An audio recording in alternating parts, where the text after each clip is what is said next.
चलिए खबरों को विस्तार से देखते हैं। बीजेपी ने गुरुवार को भारत की विदेश नीति के घटनाक्रम पर विदेश मंत्री एस जयशंकर के बयान के दौरान विपक्षी सांसदों के हंगामे पर आपत्ति जताई और कहा कि वे लोकसभा में कांग्रेस के नेता अधीर रंजन चौधरी को सदन में बोलने नहीं देंगे। जब अध्यक्ष ने चौधरी से व्यवस्था का प्रश्न उठाने के लिए कहा तो केंद्रीय मंत्री पीयूष गोयल खड़े हो गए और कहा कि वो दिन में विदेश मंत्री के बयान में व्यवधान के विरोध में कांग्रेस नेता को बोलने की अनुमति नहीं देंगे। संसदीय कार्य मंत्री प्रहलाद जोशी ने कहा कि प्रस्ताव अध्यक्ष के संज्ञान में है और इस पर विचार करने के लिए 10 दिन का समय है। कांग्रेस ने मणिपुर हिंसा के मुद्दे पर संसद में जारी गतिरोध के बीच बुधवार को लोकसभा में सरकार के खिलाफ अविश्वास प्रस्ताव पेश किया था, जिस पर चर्चा के लिए सदन ने मंजूरी भी दे दी। मणिपुर के मुद्दे पर प्रधानमंत्री नरेंद्र मोदी से संसद के भीतर जवाब मांग रहे विपक्षी गठबंधन इंडिया की ओर से कांग्रेस ने इस रणनीति के साथ यह कदम उठाया है कि पीएम नरेंद्र मोदी को सदन में बोलने के लिए बाध्य किया जा सके। विगत 9 वर्षों में यह दूसरा अवसर होगा जब मोदी सरकार अविश्वास प्रस्ताव का सामना करेगी। इससे पहले जुलाई 2018 में मोदी सरकार के खिलाफ कांग्रेस के नेतृत्व में विपक्ष अविश्वास प्रस्ताव लाया था।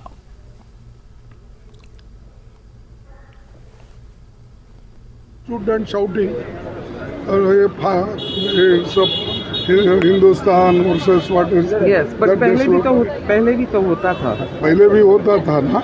रूलिंग पार्टी कभी नहीं करती, क्योंकि they blame us always. Opposition गड़बड़ कर रही, सुनना नहीं चाहती जी। लेकिन अब वो खुद गड़बड़ करके हमारा मुंह बंद करना चाहती है। और एक तो पहले सिस्टमेटिकली चर्चा करने के लिए अब क्या कहूँ, मैं भी बहुत देखा हूँ, मुझे भी थोड़ा अनुभव है। लेकिन प्राइम मिनिस्टर इधर हाउस चल रहा है और हम डिमांड कर रहे हैं वो खुद आके एक स्टेटमेंट देने के लिए पूछ रहे हैं तो दे रहे नहीं। और उधर जाके राजस्थान में भाषण कर रहे हैं, पॉलिटिकल भाषण कर रहे हैं और इलेक्शन का चुनाव की बात कर रहे हैं। और यहाँ पर आके अगर उनको, जब आप राजस्थान में जा सकते हो यहाँ पर पार्लियामेंट छोड़ के, क्या यहाँ आधा घंटा आके आप अपना स्टेटमेंट देकर जा नहीं सकते? It means that he has no interest, he has no faith in democracy. काले कपड़े पहने या उजला कपड़ा पहने, बहस से क्यों भागते हैं? अब तो नो कॉन्फिडेंस मोशन भी मान लिया गया। राजनाथ जी ने आग्रह किया 2-2 बार, अमित शाह ने आग्रह किया 2-2 बार। तो आप बहस करते क्यों नहीं है? बहस करना है तो उसके कई रास्ते हैं और बहस नहीं करना है उसके कई बहाने हैं। बहुत सीधी सी बात है। आज तो मणिपुर की स्थिति के बारे में सदन से अगर एक रूपता का संदेश जाता तो कितना अच्छा असर होता। ये बहुत पीड़ा की बात है। और आज मैं कहना चाहता हूं, कांग्रेस पार्टी पीएम को बोलने देती है क्या? याद करिए, लोकसभा में राष्ट्रपति का अभिभाषण हुआ था। प्रधानमंत्री जी ने दोनों सदनों को, प्रधानमंत्री ने लोकसभा में जवाब दिया, यही पीएम का दायित्व होता है। उन्होंने राज्यसभा में 2 घंटा पीएम को बोलने नहीं दिया था। 2 घंटा चिल्लाते रहे। तो मैंने एक बार कहा था, फिर कहूँगा, ये हारा हुआ, थका हुआ, निराश विपक्ष है जिसकी एकमात्र कुंठा है कि नरेंद्र मोदी के खिलाफ कुछ भी करो। जनता मोदी जी को आशीर्वाद देती है काम के कारण, की ईमानदारी के कारण। इसीलिए कभी यूपीए को इंडिया करते हैं, कभी कुछ करते हैं, कभी कपड़ों का रंग बदलते हैं। इससे नहीं चलता लोकतंत्र। लोकतंत्र लोकलाल से चलता है।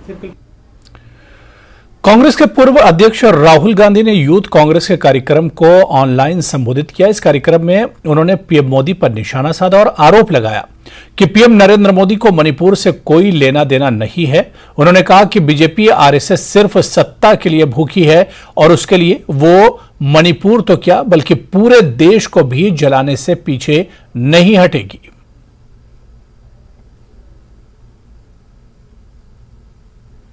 मणिपुर हिंसा मामले में सरकारी सूत्रों से जो खबर सामने आ रही है उसमें दोनों समुदाय से बात कर रहा केंद्र जल्द ही निकलेगा सकारात्मक परिणाम। मणिपुर में अब छोटे पैमाने पर हो रही हिंसा, प्रभावित इलाकों में 35,000 केंद्रीय सुरक्षा बल तैनात किए गए हैं। 18 जुलाई के बाद किसी की मौत नहीं हुई है। वीडियो बनाने वाला शख्स पकड़ा गया है। वीडियो मामला सीबीआई को सौंपा जाएगा। किसी भी दोषी को नहीं बख्शेगी सरकार। राज्य में जरूरी सामानों की पर्याप्त आपूर्ति है। म्यांमार सीमा पर फास्ट ट्रैक बाड़ लगाने की तैयारी है। बाड़ लगाने के लिए चल रहा है सर्वेक्षण। म्यांमार से आने वाले लोगों के लिए आएंगे अंगूठे के निशान। अपडेट के लिए गृह मंत्री के लगातार संपर्क में है पीएम। विदेश दौरे के दौरान पीएम लेते रहे गृह मंत्रालय से अपडेट। मणिपुर में 3 दिनों तक शाह ने राहत शिविरों का दौरा किया और 1993 दंगों के दौरान तत्कालीन गृह मंत्री राजेश पायलट 3 घंटे के लिए गए थे मणिपुर। पायलट ने 2 घंटे हवाई अड्डे और 1 घंटे दोपहर के भोजन में ही बिताए थे।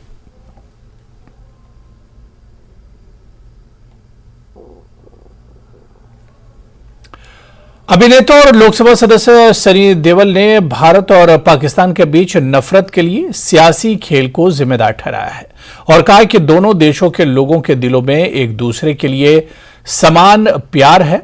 अपनी आने वाली फिल्म गदर 2 का ट्रेलर जारी करने के लिए बुधवार रात को आयोजित कार्यक्रम में अभिनेता ने कहा कि दोनों देशों के लोग एक दूसरे से लड़ना नहीं चाहते हैं। इसके साथ ही अभिनेता ने कहा कि यह केवल इस बारे में नहीं है कि क्या देना है और क्या लेना है, ये इंसानियत के बारे में है। दोनों देशों के बीच कोई झगड़ा नहीं होना चाहिए। दोनों तरफ समान प्यार है। यह सियासी खेल होता है जो सब नफरतें पैदा करता है।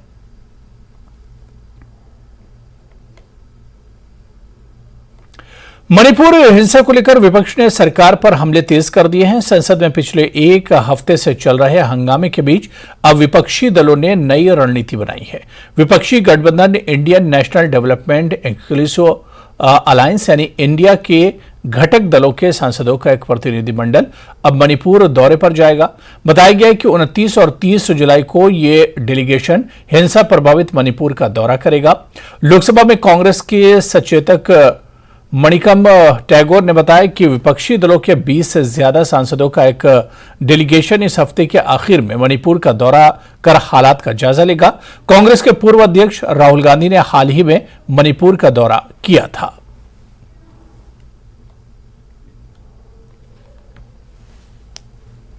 On a very sensitive issue, which is going for nearly 3 months in Manipur state.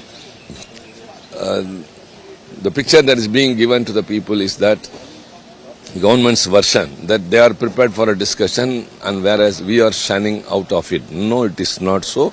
We are basically for the debate, but the debate should be very serious, and the Prime Minister should be there with a statement because he is the top leader of the government.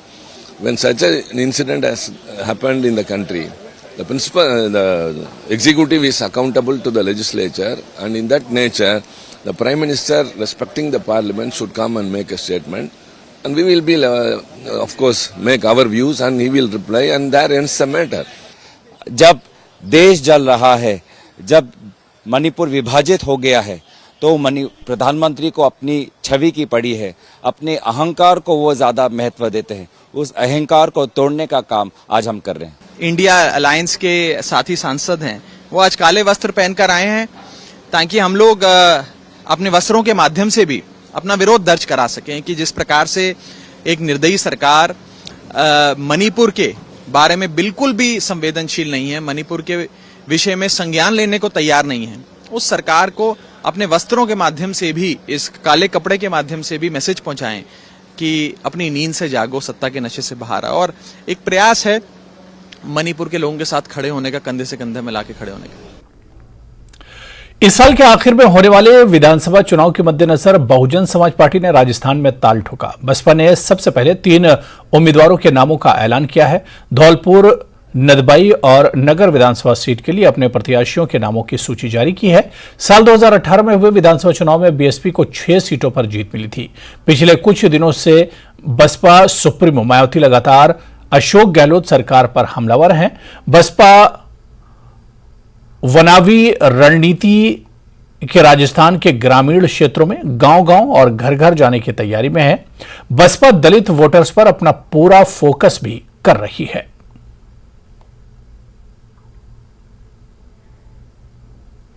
Varanasi के ज्ञानवापी विवाद ASI सर्वे पर Allahabad high court ने stay order जारी रखा है। Court अब इस case में 3 अगस्त को अपना फैसला सुनाएगा। इससे पहले एएसआई सर्वे के आदेश के खिलाफ दाखिल की गई मस्जिद कमेटी की याचिका पर इलाहाबाद हाईकोर्ट में सुनवाई हुई। चीफ जस्टिस प्रिंतिकर दिवाकर की बेंच ने इस केस की सुनवाई की। कोर्ट में हिंदू और मुस्लिम पक्ष के वकील के साथ ही राज्य सरकार और केंद्र सरकार के भी वकील मौजूद रहे। दोनों पक्षों को सुनने के बाद डिटेल्ड बहस हुई 3:30 बजे से लेके शाम के 5 बजे तक और ऑनरेबल हाई कोर्ट ने दोनों पक्षों को सुनने के बाद अपना फैसला सुरक्षित रखा है और ये फैसला 3 अगस्त को सुनाया जाएगा और तब तक के लिए सर्वे पे रोक है।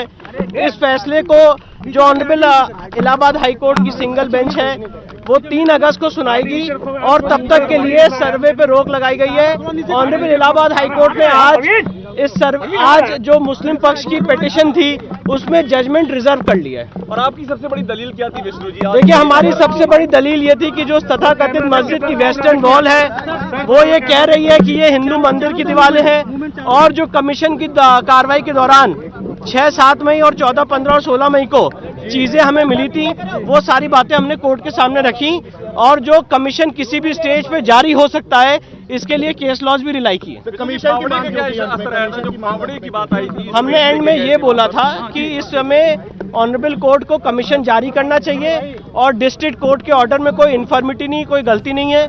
माननीय न्यायालय ने आज दोनों पक्षों को सुनने के बाद इस मामले में अपना फैसला सुरक्षित रखा है और फैसला 3 अगस्त को सुनाया जाएगा। और यहां पर रुकेंगे फिलहाल छोटे से ब्रेक के लिए।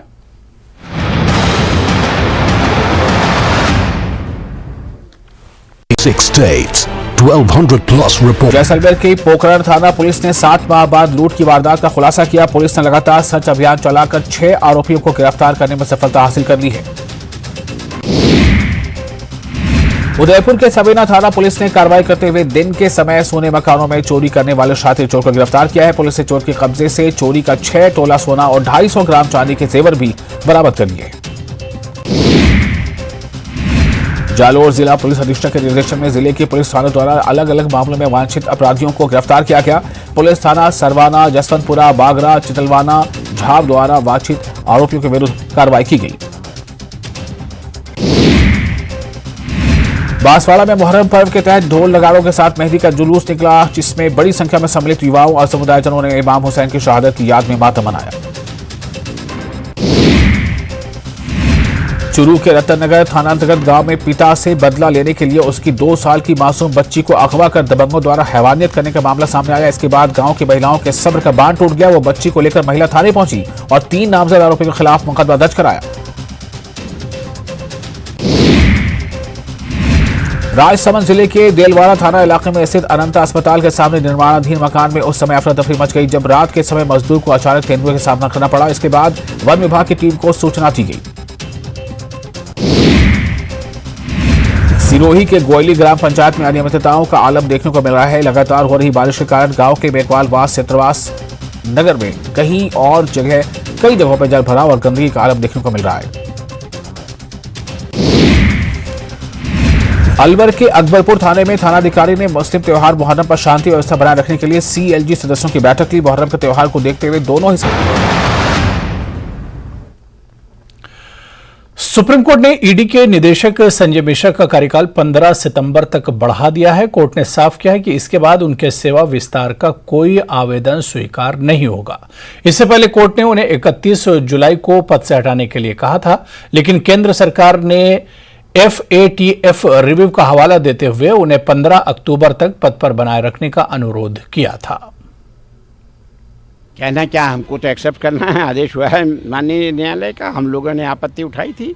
हमने भी कहा था कि भी इस तरह का एक्सटेंशन इनको नहीं देना चाहिए। आप बढ़ा रहे हैं ऑलरेडी इनके अपॉइंटमेंट एक्सटेंशन को और इनकी पोस्ट की ऑक्यूपाइंग के लिए आपने अवैधानिक बताया है, इलीगल बोला है, उसके बाद भी कंटिन्यू कर रहे हैं। और हमने तो फैफ्ट की जो 2010 की रिपोर्ट थी वो कोर्ट को दिखाई दी, दोनों ने पढ़ा। हमने कहा ये देखिए 40 पैरामीटर में से सिर्फ एक पैरामीटर ईडी है और फाइनेंशियल इंटेलिजेंस यूनिट जो है FIU वो कहीं ज़्यादा इससे इम्पोर्टेंट है।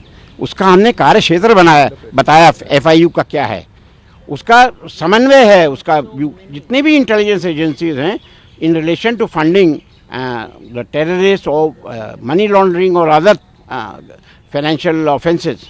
ऐसी कौन सी जदी आ गई। और फिर हमने ये कहा उनसे कि साहब देखिए रेवेन्यू सेक्रेटरी जो है उसको रिकग्नाइज करती है फैफ्ट, ईडी डायरेक्टर को नहीं करती। फैफ्ट वो तो गवर्नमेंट टू गवर्नमेंट वर्क करता है ना, ED director nothing to do with the government, it's the head of the department. इसलिए फैफ्ट तो रिकग्नाइज करती है रेवेन्यू सेक्रेटरी को। और 2019 से 22 तक 3 रेवेन्यू सेक्रेटरी बदल चुके हैं। अगर इतनी ही महत्ता थी इसकी तो रेवेन्यू सेक्रेटरी को तो बदलना ही नहीं चाहिए था, जो इनके बॉस हैं ईडी के। चीन ने भारतीय वुशु टीम में शामिल अरुणाचल प्रदेश के 3 खिलाड़ियों को नॉर्मल वीजे के बजाय स्टेपल वीजा जारी किया था। चीन के इस कदम पर सख्त रुख अपनाते हुए भारत सरकार ने वुशु टीम के सभी खिलाड़ियों को एयरपोर्ट से वापस बुला लिया है। भारतीय विदेश मंत्रालय ने कहा है कि चीन का यह कदम अस्वीकार्य है। रिपोर्ट के मुताबिक 11 सदस्यीय भारतीय टीम चीन में आयोजित होने वाली वर्ल्ड यूनिवर्सिटी गेम्स में शामिल होने के लिए देर रात रवाना होने वाली थी, लेकिन अधिकारियों ने सभी मंजूरी के बावजूद उन्हें चीन जाने की अनुमति देने से इनकार कर दिया। चीनी अधिकारियों ने अरुणाचल के 3 खिलाड़ियों को नॉर्मल वीजे के बजाय स्टेपल वीजा जारी कर दिया, जबकि भारत सरकार चीन के स्टेपल वीजे को मंजूरी नहीं देती है। Let me just take you back. This has been something that we have discussed many years ago. Our long-standing and consistent position is that there should be no discrimination or differential treatment on the basis of domicile or ethnicity in the visa regime for Indian citizens holding valid Indian passports. It has come to our notice that stapled visas were issued to some of our citizens representing the country in an international sporting event in China. This is unacceptable, and we have lodged our strong protest with the Chinese side, reiterating our consistent position on the matter. And India reserves the right to suitably respond to such acts. Anju के पाकिस्तान जाकर अपने प्रेमी Nasrallah के साथ इस्लाम धर्म अपनाने की खबरों के बाद पिता गया प्रसाद थॉमस ने अपनी बेटी से बात की है। बता दें कि गया प्रसाद ने करीब 15 मिनट तक व्हाट्सएप कॉल के जरिए अंजू से बात की। पिता ने अंजू को भारत छोड़ पाकिस्तान जाने पर फटकार लगाई और आखिर में कहा कि और अंजू उनके लिए मर चुकी है।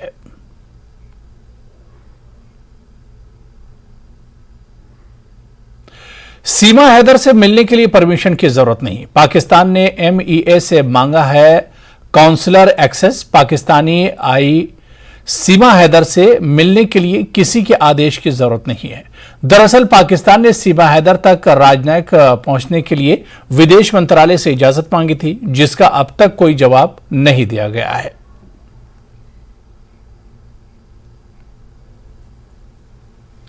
संसद में आरक्षण विधेयक के खिलाफ शोपियां में गुज्जर और बकरवाल लोगों ने शांतिपूर्ण विरोध प्रदर्शन किया।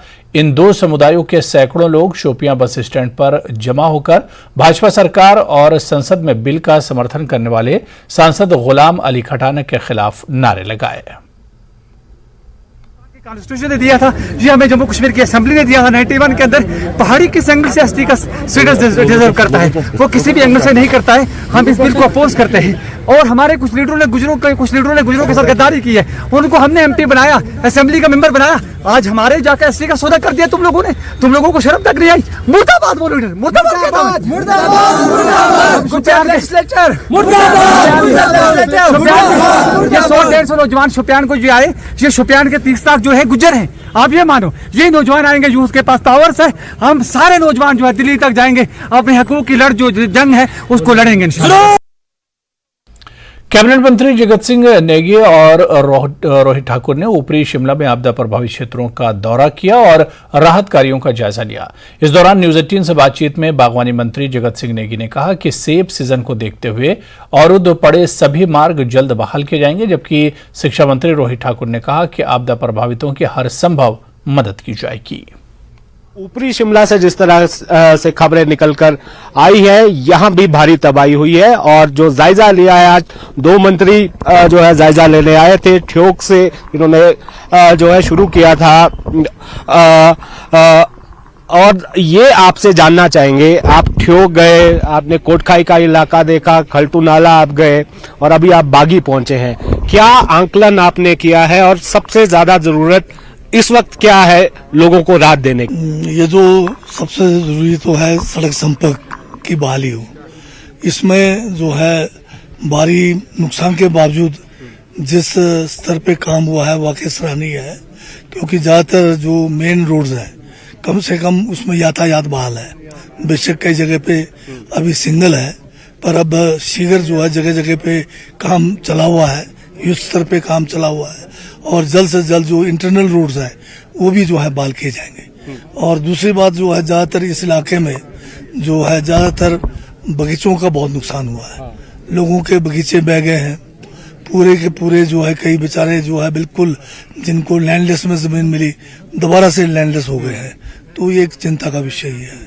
छोटे बागवान सबसे ज्यादा प्रभावित हुए हैं और जो संपर्क मार्ग है, जो जान होती है किसानों बागवानों की ताकि फल जो है मंडी तक पहुंचे, वो उनको बहुत ज्यादा नुकसान हुआ। जैसे आपको बताया हमने अभी, तो ये सारे सड़कों के ऊपर जो है काम चला हुआ है और शीघ्र जो है जो सीजन में किसी किस्म का जो है सड़क के कारण फल जो है गांव में ना रुके, बगीचों में ना रुके, उसका भरपूर जो है प्रयास किया जा रहा है। शिक्षा मंत्री रोहित ठाकुर भी हमारे साथ है। आपका तो विधानसभा क्षेत्र भी है, क्या लोग कह रहे हैं और आपने क्या आंकलन किया है, क्या ऐसे किया है आपने? बहुत बड़ी क्षति पूरे हिमाचल प्रदेश की हुई है और कल तक के जो आंकड़े थे, जो फिगर्स थे, उसके अनुसार लगभग कोई 6000 करोड़ की क्षति पूरे हिमाचल प्रदेश की हुई है। और उस संदर्भ में ही अगर हम अपने क्षेत्र की बात करेंगे, जिला शिमला की बात करेंगे, यहाँ पर भी बहुत लॉसेज हुए हैं, नुकसान हुआ है। चाहे व्यक्तिगत हम अपने मकानों की बात करें, अपने खेत खलियान की बात करें, बगीचों की बात करें, अपूर्णीय क्षति हुई है। और हमारा जो आधारभूत ढांचा, जैसे नेगी जी कह रहे थे, सड़कें हमारी जीवन रेखा है। चाहे हम अपने राहत कार्य से संबंधित भी अगर कोई आपने रिलीफ प्रोवाइड करना है, पहुंचाना है, उसके लिए सड़कें आपके पहाड़ी क्षेत्र में बहुत ही महत्वपूर्ण कार्य करती है। और आगामी सेब सीजन के मद्देनजर भी शीघ्र हमारी सड़कें रिस्टोर हो, इसके लिए प्रयास किए जा रहे हैं। मुझे याद है कि जैसे ही माननीय मुख्यमंत्री कुल्लू मनाली की त्रासदी के बाद शिमला आए, उन्होंने पहली बैठक जो हमारे पूरे सेब बाहुल्य क्षेत्र, क्योंकि एप्पल सीजन प्रारंभ हो चुका है, लगभग ये मानकर आप चले, उनके क्लियर इंस्ट्रक्शन थे, दिशा निर्देश थे कि हर तरह से हमारा सेब सीजन संचार रूप से चले। चाहे वो कुल्लू डिस्ट्रिक्ट की बात हो, चाहे हमारे मंडी जिला की बात हो, किन्नौर की बात हो, जिला शिमला की बात हो, क्योंकि हमारी बागवानी हमारे हिमाचल प्रदेश की आर्थिकी की रीढ़ की हड्डी है। लगभग कोई 6000 करोड़ की इकॉनमी है। इसको सुरक्षित करने के लिए हमारी प्राथमिकता है और इसी सोच के साथ युद्ध स्तर पे कार्य चल रहा है कि जितने संपर्क मार्ग है, चाहे बड़े मार्ग एनएच की बात करें, वो तो क्लियर जल्दी हो जाता है। एमडीआर है जो प्रभावित हुए हैं, जो संपर्क मार्ग है, उनको जल्दी खोला जाएगा। एक बड़ी बात जो यहाँ से निकल कर आई है फसल बीमा योजना को लेकर, इसको लेकर भी यहाँ पर ये आश्वासन दिया जा रहा है कि इस पर सख्ती सरकार करेगी ताकि जो बीमा किया जाता है, जो प्रीमियम कटता है किसानों बागवानों का, वो सही इस आपदा की घड़ी में उन्हें मिलना चाहिए। बागी से मेरे कैमरा सहयोगी दीपक राणा के साथ रणवीर सिंह, न्यूज़ 18 हिमाचल।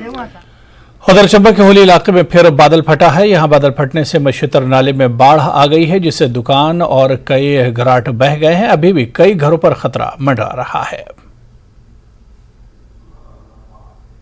तो चलिए, इस बुलेटिन में भी फिलहाल इतना ही। आप बने रहिए न्यूज़ 18 JKLH के साथ। नमस्कार।